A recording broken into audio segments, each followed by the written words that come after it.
Ngjarje e rëndë në Vlorë vetplagoset me armë zjarri 35 vjeçari.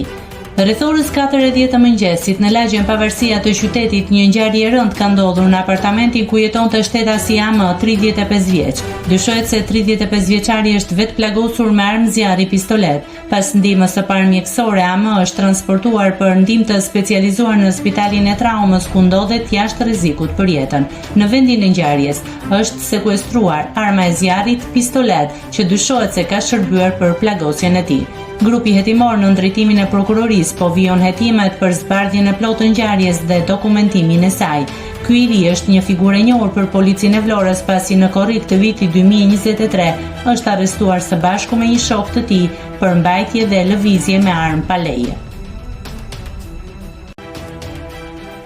Nëse klikoni mbi butonin subscribe, do t'ju shfaqen të gjitha publikimet tona. Ju ftoj t'i bëni subscribe kanalit, të pëlqeni videot dhe të lini komentin tuaj.